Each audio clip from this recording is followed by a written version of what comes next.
So I know people keep hating this, but I have to give some context for people who may be coming in and just genuinely curious. Like they're like seeing Aaron's videos. And they're like, "Oh, it's good, very good. Yeah, he hates Tom Cruise. He's a very good activist and all that.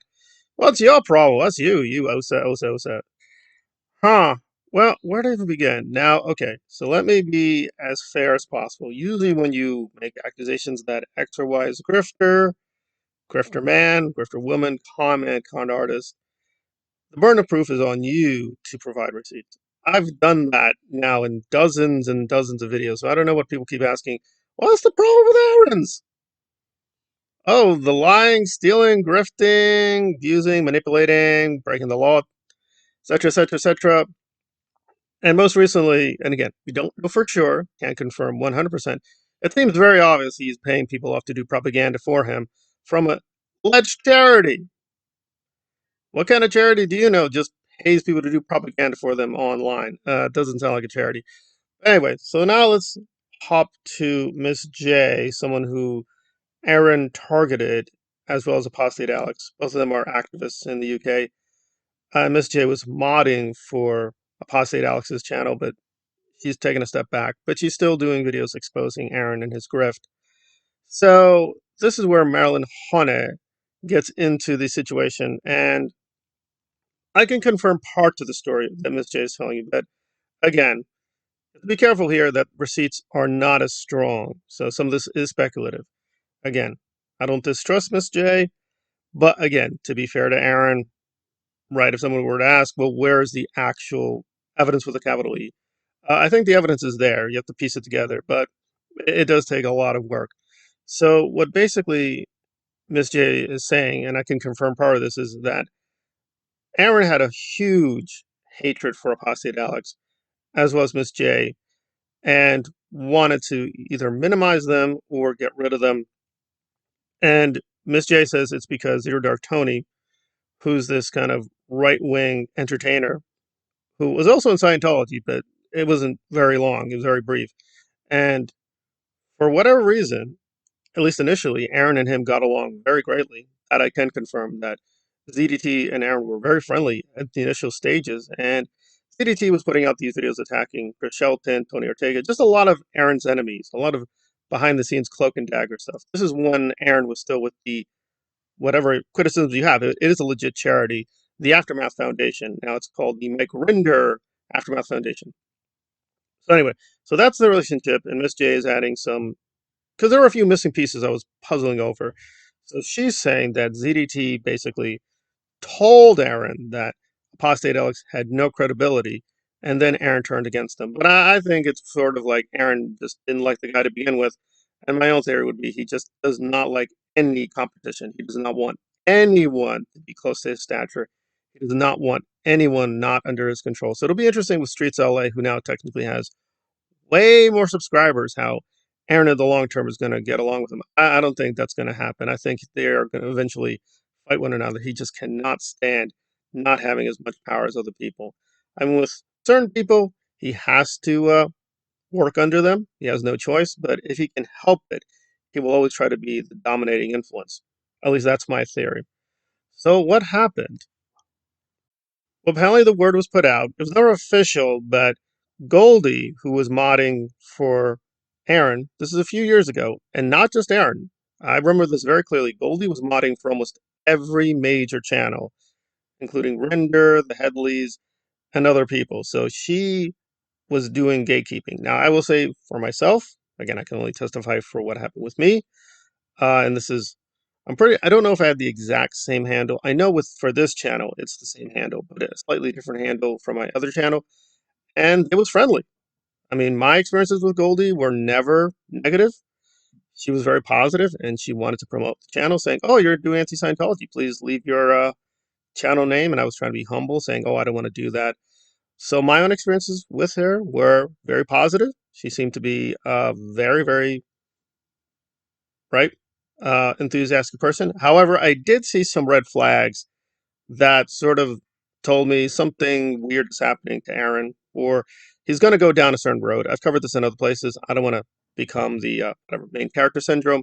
So we'll get back to Miss J and Alex and Marilyn. But Again, my person-person relationship to her was positive, but yeah, there was something going on with the chat that was very suspicious, and that's what we're going to get into right now. So Marilyn just got very friendly with not just Aaron and Rinder, but Doug Scott Kramer, who unfortunately passed away a few years ago. He's a very dedicated, very radical conspiracy theorist. Um, I still have a lot of great feelings for Doug, but it's very tricky because you ask these questions like, where do these people come from? Like Dianetics goes back years and years. However, like Marilyn, you have to be honest, saying, well, how did these people even get this platform if they're so vicious or vile or cruel or toxic? Like, again, the burden of proof is on you.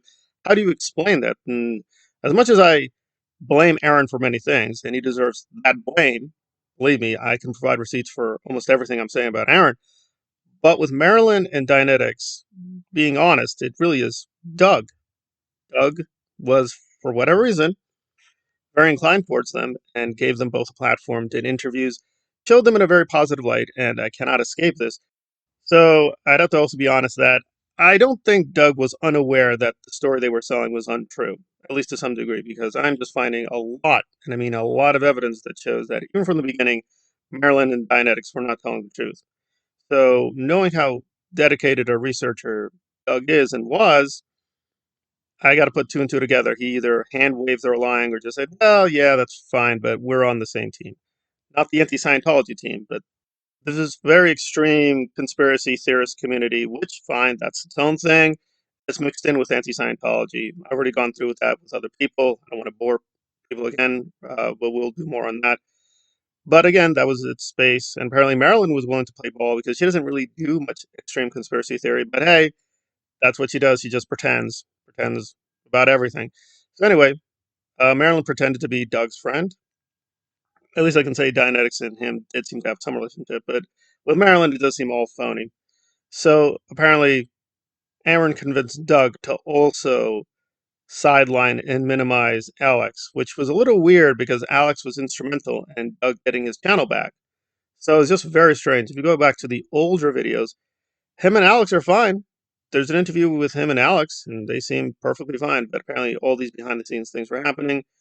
But Miss J says at the end, before he died, him and Alex did reconcile, so that's good.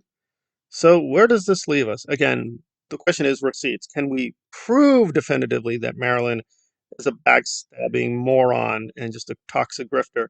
Well, we can confirm large parts of the story because definitely there's been a lot of reshuffling the deck. So initially, Aaron and ZDT were working together, but then ZDT, whether out of greed or ego or that's just how he is, he just likes to mess with people, started exposing the dark side of Aaron. And Aaron basically started putting all these people on a blacklist ZDT, Alex, I would have to include myself. And we're all just in this very murky area for him that these are enemies of the official Church of Uranus and we have to be destroyed, sidelined, minimized, dead agent package. And apparently Miss J also got the same treatment. And again, it does seem that the root cause here is that, and this just keeps coming up over and over again, you have to be willing to basically stay silent and shut up about Aaron's criminal activity, his predatory activity, just him being a very mean, vicious thug. If you're willing to do that, he will help you, he will support you. But if you're not willing to play ball with him, then you become the official enemy. You have to be destroyed. You're disconnected, cut off, etc., etc., etc. Again, I've shown this very much in numerous cases. So it's too much to be an accident. It's a pattern that keeps getting repeated over and over again. But again, I am not here to officially endorse anyone.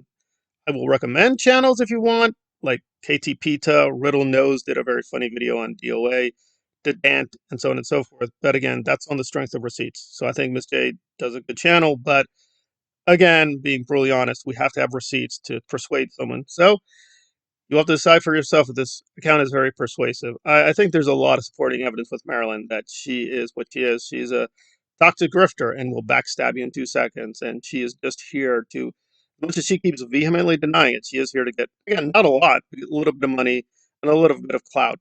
And despite numerous times that she's been shown red handed lying, for whatever reason, her moronic community keeps on saying, "Oh my God, Marilyn, you are a bright beacon of truth. Oh God, Marilyn, everything you do is amazing." It is wearing off a little bit. She used to be very confidently at 6,000.05 subscribers. Now she's down to 6.03. And I've been tracking her. It's been going up and down. So some people are starting to see the light and realize that faith with the Church of Uranus is not the cuddly teddy bear, care bear religion that it claims to be. It is very vicious and very cruel.